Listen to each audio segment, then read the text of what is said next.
Okay, I'm going to show you guys a car tour of all the modifications and, well, I guess upgrades I have done. But first, we have to get some energy in us, some caffeine. We're going to go get some caffeine. Do I look stupid holding this camera like this? It's cold and it's early in the morning, and I'll show you guys all this stuff in a little bit. And it's quite the foggy morning. I don't think the camera really does it justice.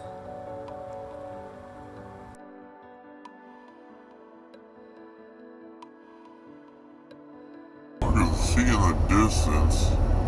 Oh, never mind, there's trees there. It is always super foggy right here. You can actually tell. You can't even see the damn airport. You can usually see the dam.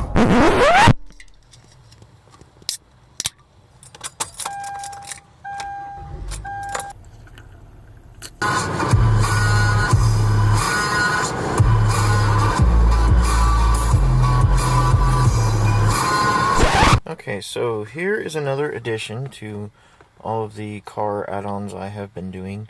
This is a rear view camera, rear view mirror, dash cam, backup camera combo. And it essentially just kind of sort of mounts to the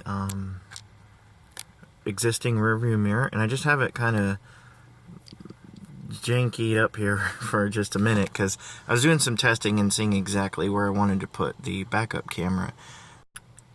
Actually, before I do that, I'll go ahead and get the rear view camera mounted, and then I will show you guys on here what it looks like. So here's the physical camera that it came with.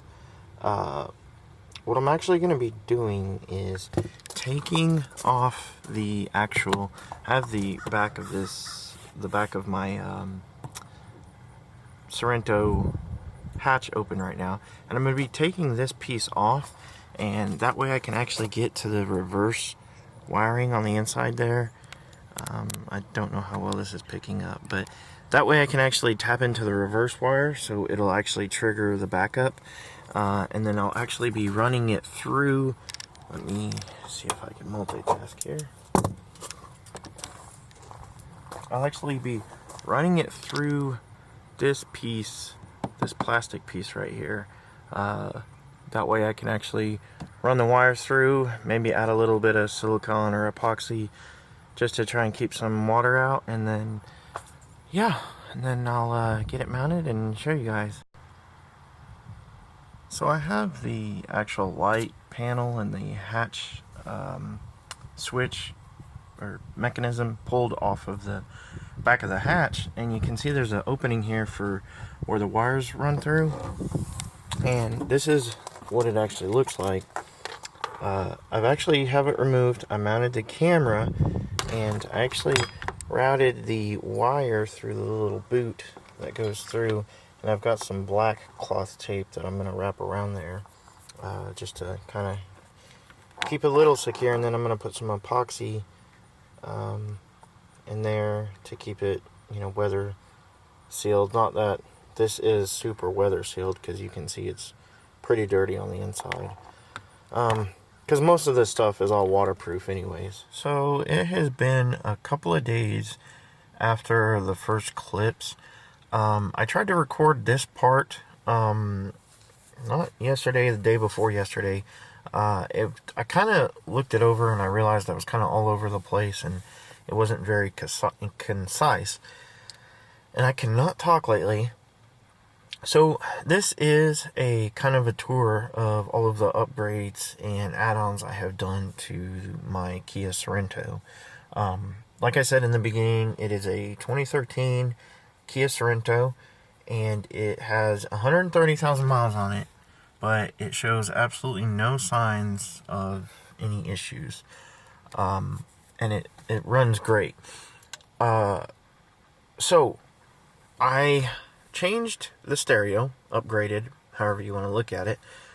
the main reason for it is because, man, I just tried to clean in here and there's still dust everywhere.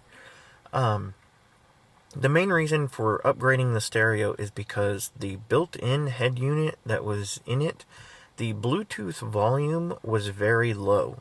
It did work okay, but I could not use the steering wheel control to change songs or pause or do anything of that nature with the Bluetooth.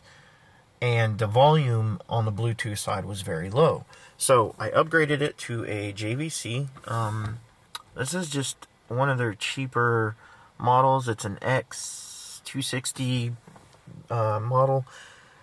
And the reason I went with JVC is because they are partnered / owned by Kenwood, and they use the same chipset as far as the drivers go on the output drivers.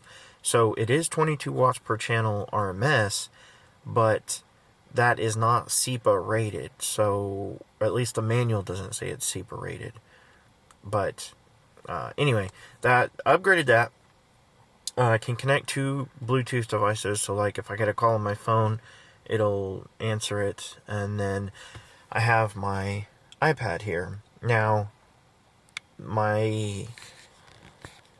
okay, where do I want to start with this? So this is just a mount that I got on Amazon. It's from a brand called Tackform, and it is very, very sturdy. I have it hard mounted here, and these are actual metal brackets right here, and metal, what do you call it, ball mount, or ball joints, and it is extremely sturdy. I can't even tell I'm trying to wiggle it there. So, yes, I've got a 90-degree USB-C cable, so it's not protruding out. And I've got, your various different apps like Waze, Pandora, whatever. Now, one thing I did also get was a V-Pack. It's actually it's underneath my dash back behind there. It was a V-Pack Bluetooth OBD-II scanner. Now, one of the reasons I like it is because, man, I cannot talk. One of the reasons I got it is to do OBD checks, as well as have a dashboard here to monitor various different things. Now, one of the things that I want to do is I want to start doing logging and see if performance or fuel efficiency changes over time.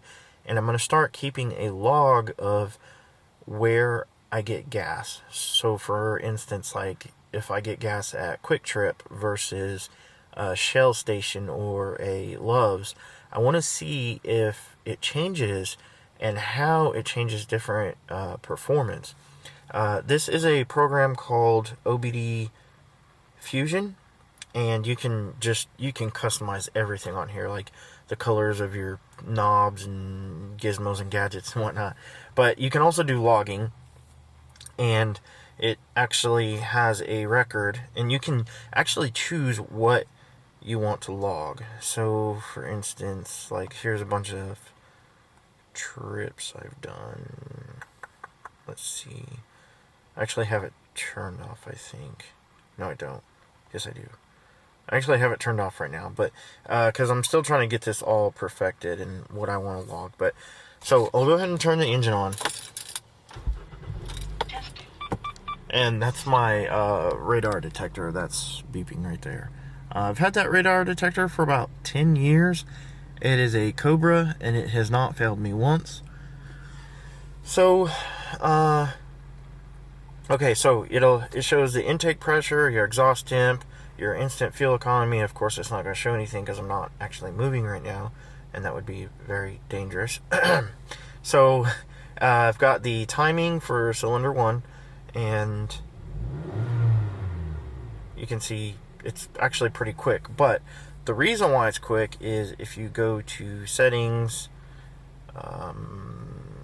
preferences, I believe, communication, you can actually set it to fast polling for the Bluetooth, the dongle that you have hooked up. So that's why it's quite fast, or at least why it looks fast. And that's actually kind of interesting. I can see a lot of times when I hit the gas, I can actually see these gauges actually go up before the computer's like, oh, he wants to put gas in the engine and go. So like that right there, you can actually, sometimes it picks it up, sometimes it doesn't, but yeah. And that's just a computer saying, hey, you know, there's a delay between when you mash the pedal, sends it to the computer, then sends it to the manifold and says, hey, give me air and gas and all of that kind of stuff. So enough about that. Like I said, I've got Waze on here, Pandora, and that's pretty much all the stuff that I use as far as driving goes. I also have another app on here called InfoCar. It's pretty much the same thing, and it's not going to connect because it is being used by OBD. So let me close it out. Will it connect? It should auto connect. Yeah, there it goes. I don't even know what I'm pointing at here. So yeah, and it's pretty much the same thing. Engine load, fuel efficiency, intake pressure. This one has more, I guess, kind of in-depth stuff as far as gas mileage goes and fuel efficiency. And this actually tells you your fuel level on here, 38%. Yeah, I guess that'd be 38%, huh? So, yeah, anyway, enough about OBD. Now, let me do a quick sound test. On the JVC, I have it hooked up to a JVC amplifier. It's about 300 watts per channel. It's hooked up to a 2-ohm pile subwoofer. And it's not, you know, the best sub in terms of performance or accuracy or anything. It's just, I like it because it's decently loud. So I'm going to just do a quick sound test here. Maybe? Oh, it's okay.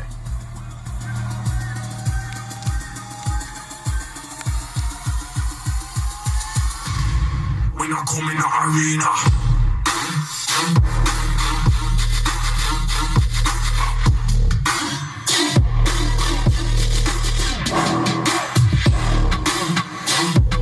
Also show you one of the other additions is this. Looks like a rear view monitor, right?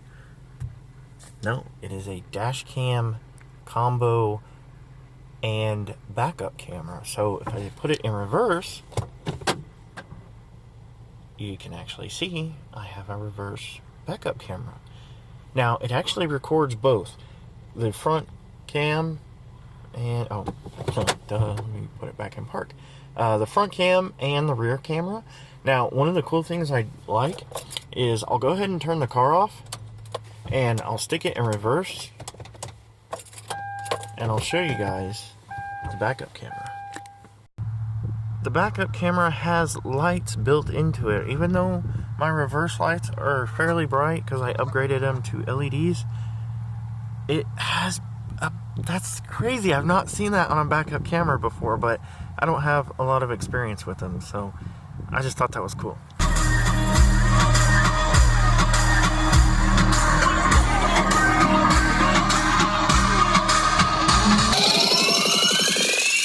When I come in the arena. Let's go. Now it's time to drop the bass.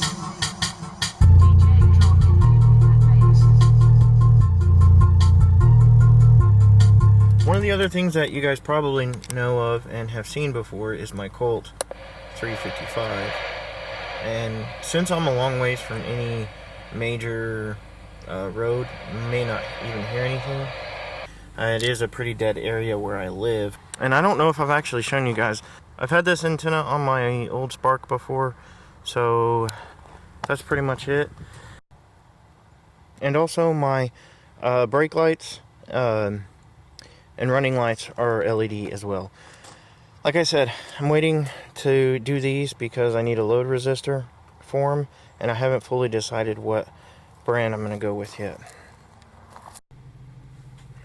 Also have red LEDs installed for the floorboards. What else? Okay, so one of the things I like is the insulation or the sound isolation from the inside to the outside is actually really good in this thing. That's why it actually keeps a lot of the sound and the bass on the inside as opposed to the outside. And it's really hard to explain unless you are actually sitting in it and then standing out on the outside. So yeah, hopefully this video wasn't too chaotic and all over the place, and it made sense to a lot of people. So yeah, I will do an update video down the line about all of the LEDs that I'm going to be upgrading in terms of the turn signals and the running lights and even the headlights. But I want to do that in a separate video because there's actually a lot that goes along with that particular video and that particular installation. So hope you guys enjoyed it, and I will see y'all hopefully really soon in an upcoming video about a road trip / vacation. Stay tuned.